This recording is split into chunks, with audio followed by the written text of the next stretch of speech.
What's up, Faith family? Driver's Guide and Voyager SYT here, and welcome back to another Diecast review. Today, we're going to be taking a look at the Hot Wheels F1 Racer from 2009. And this particular variant right here was apparently the first one to ever be produced. So that's very cool. We don't get to do that very often on Diecast reviews, except I think we've done it like twice this season, if we include this video. But ignoring that, this was the first of its kind to be manufactured. The very first variant of the Hot Wheels F1 Racer. And full disclosure here, I'm not the biggest fan of the actual sport of F1 Formula One racing. It just doesn't really appeal to me. You know, it's just, overpaid white men driving around in cars. That's not the most interesting thing in the world to me. And funnily enough, I do own at least two other Hot Wheels F1 racers, and I can imagine why these are so common in terms of Hot Wheels casts. But I do have two more. The reason I went with this one is because the purple one I have in my possession is not in a reviewable state. It is badly torn up. The front two wheels are sort of bent, which is kind of an issue with this one, although on the purple one it's much more severe. It literally can't even roll properly, and it doesn't actually function as a toy. So in that case, I wouldn't be able to give it an objective review. And the other one in my possession, the red and yellow one, I didn't think it looked too interesting, and I said, you know what, if one of my F1 racer cars was gonna have to wait to be reviewed in another video, then it may as well be that one, since this one looks a hell of a lot more interesting, and I like the color design much more. But either way, digging into the actual car, in terms of my overall thoughts on this, I think it's good enough. I think it's a faithful recreation, as on its own as a diecast car, if you remove any association from Formula One racing, which is kind of what I'm doing since I don't know shit about Formula One. This is really just an okay cast. I guess there's some things they did nicely with the design.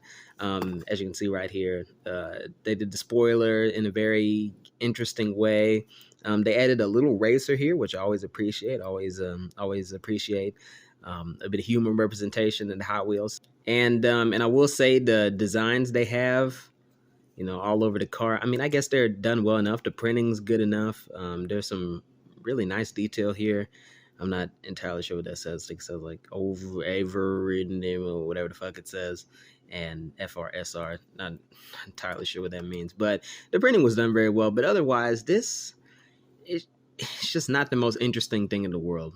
This is not one of the most special or unique casts that you can find, to add to your collection. If you're looking for unique, if you're looking for exotic, then the F1 Racer cast is definitely not the place that you're going to find it, because even if you don't get this variant in particular, and this variant, like I implied previously in the video, this was the best one that I had in my possession, and it's probably one of the best F1 racers that they ever produced. But in terms of the other variants of this car, all you're getting is a different color on top of a honestly generic and bland design. And I hate to say it, because honestly, this is no fault of the Hot Wheels designers. They did a great job at faithfully recreating the vehicle, and I want to hammer that point home. This is a great, faithful recreation, but as a cast on its own, it's just not interesting when you compare it to some of the other great casts that Hot Wheels have put out over the years. So in terms of recommendations, I'd say if you're really into F1,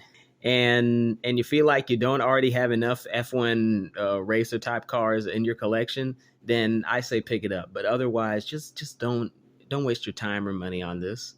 You know what? Especially this variant too, because this variant is about 2009, 14 years old. This variant is 14 years old. So at that rate, you're definitely paying more than $5 for this thing. And honestly, this is not worth more than $5. This is probably worth about as much as it was back in 2009 when it was still on the shelves at Walmart.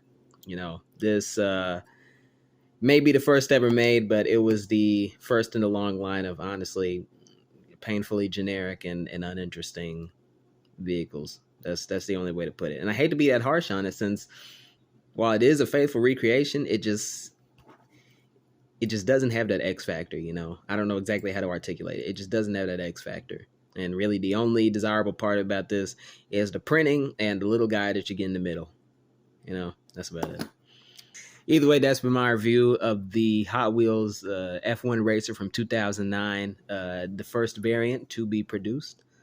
Definitely not the greatest car, but if you're an F1 Formula One fan, then you might find some enjoyment from it. I'm not too familiar with that set. But yeah, either way, I've been Jarvis God. Thank y'all for watching. Stay tuned for more Diecast content.